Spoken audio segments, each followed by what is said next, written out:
Goku held onto Beerus's leg like a frightened child holding onto a parent. Tears streamed down his dirty face, washing away the soot and blood from the battle. He was sobbing loudly. It was a sound of pure relief, but also of deep, overwhelming sadness. The fabric of Beerus's pants was getting wet with tears and snot. Beerus looked down at the Saiyan with a mix of confusion and disgust. He held his slice of pepperoni pizza in one hand, trying to keep it away from Goku's flailing arms. The cheese on the pizza was still hot and bubbly. The smell of the tomato sauce and melted cheese drifted through the air, mixing with the smell of wet mud and burned trees. It was a strange combination of smells. One smell meant safety and comfort. The other smell meant war and death. Beerus shook his leg. He tried to kick Goku off. He shouted for Goku to let go. He said that Goku was ruining his appetite. He said that gods do not like to be touched by mortals, especially mortals covered in filth. But Goku did not let go. He squeezed tighter. He buried his face in the purple cat's fur. He mumbled something about being sorry. He mumbled that he thought Beerus was gone forever. Vegeta stood a few feet away. He was not crying, but he was staring at Beerus with wide eyes. His mouth was slightly open. His hands were trembling at his sides. He wanted to say something, but his voice was stuck in his throat. Seeing Beerus alive was a shock. In his mind, he had seen Beerus turn to dust. He had felt the energy vanish. To see him here, standing tall, eating junk food, was like seeing a ghost, but a good ghost. A ghost that meant there was order in the universe again. Whis tapped his staff on the ground.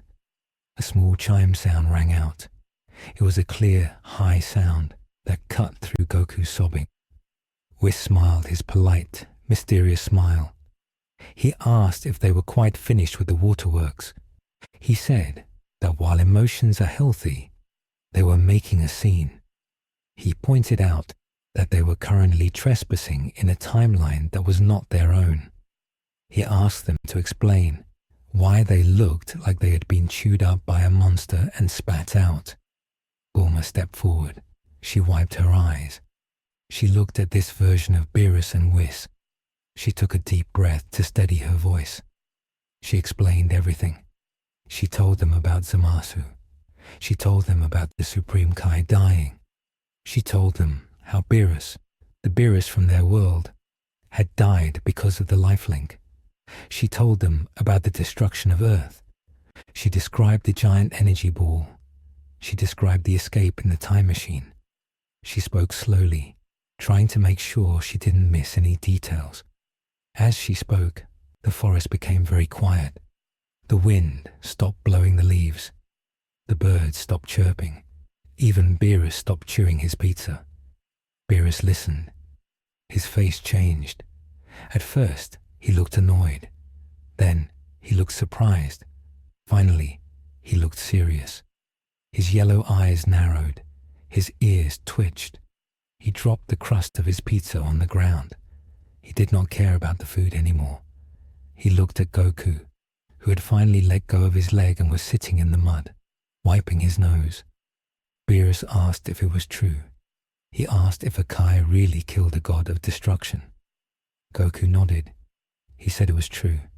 He said it was the scariest thing he had ever seen. Beerus growled low in his throat. It was a deep, rumbling sound like a tiger. He clenched his fist. He looked at Whis. He asked Whis if he knew about this. Whis shook his head. He said he did not know about the other timeline, but he knew that Zamasu was a person of interest. He said that Zamasu had a dark heart, even if he tried to hide it. Beerus looked at the group of survivors. He saw their pain. He saw Gohan, who was still staring at the ground, looking broken. He saw future Trunks, who looked like he had been fighting for 100 years. He saw Vegeta, whose pride was shattered. Beerus let out a long sigh. He crossed his arms. He said that they were pathetic. He said that allowing Akai to die was the greatest failure a mortal could make. But then, his voice softened just a tiny bit. He said that he would not destroy them for trespassing. Not yet. He said that since they brought him information about a threat to his own life, he would let them live. Vegeta finally spoke. His voice was hoarse. He asked what they should do now. He said their world was gone. They had nowhere to go. Whis tapped his chin with his finger. He said that this was indeed a pickle. He said that technically there could not be two versions of the same people in one timeline. It would cause problems. It would cause a paradox. But, Whis said, he could perhaps make an exception. He said he could rewind time a little bit in this timeline to prevent Zamasu from ever striking. But that would not bring back their old world. Their old world was dust. This was a new chance. But it was not their home. It was a copy of their home. Beerus interrupted. He said he did not care about paradoxes right now. He cared about one thing. He cared that someone was trying to kill him. He looked at the sky. He said that if Zamasu was planning to kill the Supreme Kai in this timeline, he had to be stopped. Beerus said he was going to pay a visit to Universe 10. He was going to kill Zamasu before Zamasu could lift a finger. He looked at Goku. He told the dirty, injured Goku to stay here. He said he did not want his clumsiness to ruin the assassination. But then he looked at the other Goku, the Goku of this timeline, who was currently at his farm picking radishes, completely unaware of what was happening. Beerus realized he needed to gather everyone. Whis waved his staff. A bubble of light appeared around the group. He said they should go to Capsule Corp first. He said the injured needed medical attention. They floated up into the air. The bubble flew fast. It zipped across the sky. Below them, the world was green and healthy. Cities were shining in the sunlight. People were driving cars. Children were playing in parks. Gohan looked down through the transparent wall of the bubble. He saw a school. He saw a playground. Tears filled his eyes again. It looked exactly like the world he lost. But it wasn't. His pan was gone. His Videl was gone. The pan and Videl down there belonged to another Gohan. A Gohan who had not failed. He felt a sharp pain in his chest, sharper than any punch. He felt like an intruder in his own life. They arrived at Capsule Corp. The bubble landed softly on the grass. The garden was beautiful. There were no scorch marks. The fountains were running clear water. Bulma, the survivor Bulma, stepped out. She looked at the building. It was her house, but it felt like a museum. The front door opened. Out came the Bulma of this timeline. She was wearing a red dress and holding a cup of tea. She saw the group. She dropped her cup. It shattered on the tiles. She saw herself. She saw a dirty, crying, battered version of herself. She saw Vegeta covered in mud. She saw Goku holding his ribs. And she saw Beerus and Whis. The two Bulmas looked at each other. It was silent for 10 seconds. Then they both screamed at the same time. "Who are you?" they yelled. The survivor Bulma ran forward and hugged the present Bulma. It was confusing. It was weird, but they both needed comfort. Survivor Bulma started crying on present Bulma's shoulder. She told her everything. She told her that she was lucky. She told her to cherish every moment. Present Bulma was shocked, but she was smart. She understood quickly. She hugged her other self back. She yelled for her father, Dr. Briefs, to get the medical tanks ready. Vegeta stood back. He did not want to go inside. He saw the Trunks of this timeline, the little kid Trunks, running out with Goten. They were laughing and holding toys. They stopped when they saw the group. Kid Trunks looked at future Trunks. He looked at Vegeta. He saw the blood. The laughter died in his throat. Vegeta looked at his son. This little boy was alive. He was safe, but Vegeta felt guilty. He felt like he didn't deserve to look at him. He turned away and punched the wall of the house. He cracked the concrete. He hated himself for being weak. Beerus watched all of this drama with a bored expression. He picked his ear with his pinky finger. He told Whis that mortals were too loud. He said they needed to focus on the mission. He grabbed the shoulder of the injured Goku. He said, "You, come with me." Goku pointed at himself. "Me?" he asked. "But I'm hurt, Lord Beerus." Beerus said he did not care. He said he wanted this Goku to come because this Goku had fought Zamasu. He knew Zamasu's moves. He knew his energy. Beerus said they were going to pick up the Goku of this timeline too. 2 Gokus were better than 1 for identifying a traitor. Whis tapped his staff. They vanished. They appeared in a radish field. The Goku of this timeline, let's call him Healthy Goku, was driving his tractor. He was singing a song about food. Suddenly, Beerus, Whis, and injured Goku appeared in front of the tractor. Healthy Goku slammed on the brakes. He fell off the seat. He stood up and rubbed his head. He looked at the group. His eyes popped out. "Hey, it's me," he shouted. He walked around injured Goku. He poked injured Goku's bruise. "Ouch!" injured Goku yelled. "Stop that. Why do you look like you got run over by a stampede of bulls?" Healthy Goku asked. Injured Goku sighed. "It's a long story, but we have to go. Lord Beerus is mad." Beerus grabbed both Gokus by the back of their shirts. "We are going to Universe 10. Now, be quiet." They traveled through the universe. The travel cube moved faster than light. Stars streaked by like white lines. Inside the cube, injured Goku sat in the corner. He ate a senzu bean that Healthy Goku gave him. His ribs healed. His energy came back a little, but his heart was still heavy. Healthy Goku asked him questions. He asked if Zamasu was strong. Injured Goku nodded. He said Zamasu was not just strong, he was evil. He said Zamasu wanted to kill all mortals. Healthy Goku got serious. He punched his palm. He said he wouldn't let that happen.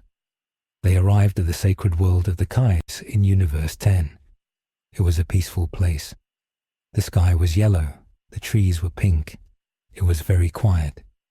Gowasu, the Supreme Kai of Universe 10, was sitting at a table drinking tea. Zamasu was walking behind him, pushing a cart with a teapot. Zamasu looked calm.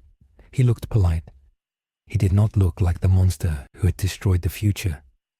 Beerus, Whis, and the 2 Gokus landed. Gowasu stood up. He was surprised. "Lord Beerus," he said, "what an honor. To what do I owe this visit?" Zamasu bowed. He kept his head down. "Welcome, Lord Beerus," he said softly. But injured Goku saw it. He saw the twitch in Zamasu's eye. He felt the coldness in Zamasu's energy. It was the same coldness he felt before Shin died. Beerus walked up to the table. He did not bow. He did not smile. He looked at Zamasu. He stared at him for a long time. Zamasu started to sweat. A drop of sweat rolled down his green face. "This tea," Beerus said. "Is it good?" Gowasu smiled. "Oh yes. Zamasu makes excellent tea. Please, have a cup." Zamasu poured a cup. His hand was shaking just a tiny bit. He handed it to Beerus. Beerus took the cup. He smelled it. He took a sip. "It is good," Beerus said, "but it smells like ambition." Zamasu froze. I do not understand, my lord." Beerus smashed the cup on the ground. The tea splashed on Zamasu's white boots. "Don't lie to a destroyer," Beerus said. His voice was low and dangerous. "I know what you are planning. I know about the Zero Mortals plan. I know about the Super Dragon Balls. I know you want to kill Gowasu." Gowasu gasped. He looked at Zamasu. "Zamasu, is this true?" Zamasu stepped back. His polite mask fell off. His face twisted into a snarl, the same snarl that injured Goku remembered. "These mortals," Zamasu hissed. "They are a plague. They ruin everything. And you gods, you do nothing. You sit and drink tea while the universe rots." Zamasu formed a purple energy blade on his hand. He lunged at Gowasu. He wanted to kill the Kai before Beerus could stop him. "No!" Healthy Goku shouted. He was fast. He blocked the blade with his arm. He was Super Saiyan instantly. But he didn't need to block it, because Beerus was already moving. Beerus raised his hand, palm open, fingers spread. He looked at Zamasu with total boredom. "Hakai," Beerus whispered. Purple energy surrounded Zamasu. Zamasu stopped moving. His eyes went wide with terror. He looked at his hand. It was turning into dust. What is this?" he screamed. "Erasure," Beerus said. "You cease to exist. In this timeline, and every timeline you might create from here." Zamasu screamed as his body disintegrated. First his legs, then his chest, then his head. He turned into purple sparkles and vanished in the wind. It was over in 2 seconds. Gowasu sat down heavily in his chair. He was shaking. He could not believe his student wanted to kill him. Beerus dusted off his hands. "Job done," he said. "Let's go home. I'm hungry." Injured Goku looked at the spot where Zamasu was.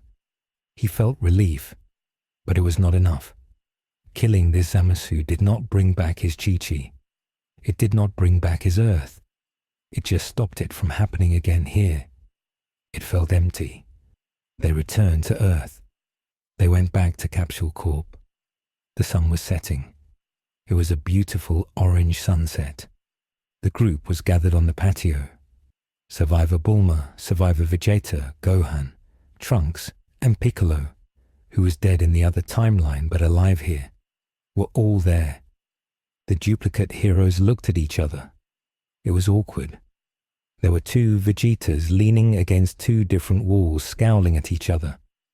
There were 2 Gokus eating pizza. There were 2 Bulmas discussing time mechanics. Future Trunks walked over to the edge of the balcony. He looked at the city. He felt lost. He had saved this world, but his world was gone. Beerus walked over to him. He held a piece of pudding. "Don't look so gloomy," Beerus said. "You should be grateful. I just saved your lives." Trunks bowed. "Thank you, Lord Beerus. I am grateful. But what do we do now? We cannot stay here. 2 of everyone. It's not right." We stepped forward. "Actually," he said, "I have a solution. It is a bit unconventional. But since you have nowhere to go, I can send you to a timeline that is very similar to your own. But just before Zamasu attacked, you can save your world there. However what?" Trunks asked. "However, there will already be a Trunks and a Mai there," Whis said. "You will have to live with them. You will be duplicates there too. But at least everyone else will be alive." Trunks thought about it. To live in a world where everyone is alive, even if he is an extra. It was better than living in a world of ghosts. He looked at Mai. She nodded. "We'll take it," Trunks said. But Gohan stood up. The survivor Gohan. He looked different. His eyes were still hard. He was wearing the dirty, ripped orange ki. "I'm not going," Gohan said. Everyone looked at him. "What?" Goku asked. "Gohan, you have to. You can see Videl and Pan again." "Not my Videl. Not my Pan," Gohan said coldly. "If I go there, I'm just a copy. I'm just a reminder of failure." Gohan clenched his fists. The ground shook a little. "I want to stay here, in this timeline." "Why?" Vegeta asked. "Because," Gohan looked at the alive Beerus, "because here I can train. Here I can make sure this never happens to this timeline's Gohan. I want to become strong. Stronger than anyone. Stronger than a god." Beerus looked at Gohan. He saw the fire in the boy's eyes. It was a dangerous fire, but Beerus liked dangerous things. Fine, Beerus said. You can stay, but don't blame me if you get killed training. Survivor Goku looked at Survivor Vegeta. What about us, Vegeta? Vegeta looked at the alive Bulma. He looked at the alive Trunks. He closed his eyes. I am staying too, Vegeta said. I will not run away to a copy world. I will stay here. I will train with myself. I will surpass my limits. I will never let anyone take my family again. The tension was high. The group was splitting up. Trunks and Mai would go to a new future. Goku, Vegeta, and Gohan would stay as refugees in this timeline. Suddenly, the sky turned white, not from the sun, from a holy light. A small figure floated down. He had blue skin and a halo. He wore strange clothes. It was the Grand Priest. Beerus jumped up. He spit out his pudding. He bowed so low his head hit the floor. Grand Priest, he shouted. We are unworthy. Please forgive us. Whis bowed too. The Grand Priest smiled. It was a scary smile. Hello, Beerus, the Grand Priest said. His voice was soft, but it echoed in everyone's brain. The Omni King has noticed a disturbance in time, a timeline destroyed, a God of Destruction dead, and mortals jumping between worlds like fleas. Goku, both of them, walked forward. Hey, are you strong? Beerus slapped both Gokus on the head. Shut up, you'll get us erased. The Grand Priest looked at the survivors. He looked at their broken clothes. He looked at their sad eyes. This is a serious crime, the Grand Priest said. Tampering with time is forbidden. Usually, I would erase all of you right now. Vegeta held his breath. This was it. After everything, they were going to die anyway. But, the Grand Priest continued, my son Whis tells me that Zamasu was the cause, and Zamasu was a god, so it is partially our fault. The Grand Priest floated closer to Survivor Goku. The Omni King is bored, he said. He wants to see something interesting. He saw your fight with Zamasu. He liked the fusion. He liked the spirit bomb sword. He wants to see more. More? Goku asked. Yes, the Grand Priest said. There will be a tournament of power. All the universes will fight. And since you mortals have survived a dead timeline, you have piqued his interest. Universe 7 will participate. Beerus turned pale. A tournament. And if we lose? The Grand Priest smiled. If you lose, your universe will be erased, just like the timeline you just left. Silence descended on the patio. They had escaped one erasure only to face another. Survivor Gohan stepped forward. He wiped the dirt off his face. Good, Gohan said. We'll fight, and we'll win. The Grand Priest nodded. I expect great things. He vanished in a pillar of light. Beerus collapsed on a chair. We are doomed, he moaned. Doomed. Survivor Goku helped him up. Don't worry, Lord Beerus. We got stronger fighting Zamasu. We can do this. Survivor Vegeta looked at his hands. He felt the power of the fusion still lingering in his memory. He looked at the alive Vegeta. We have double the Saiyans now, Survivor Vegeta said with a smirk. We have 2 of me. We cannot lose. But as they celebrated their survival, deep in the void of the erased future timeline, something was moving.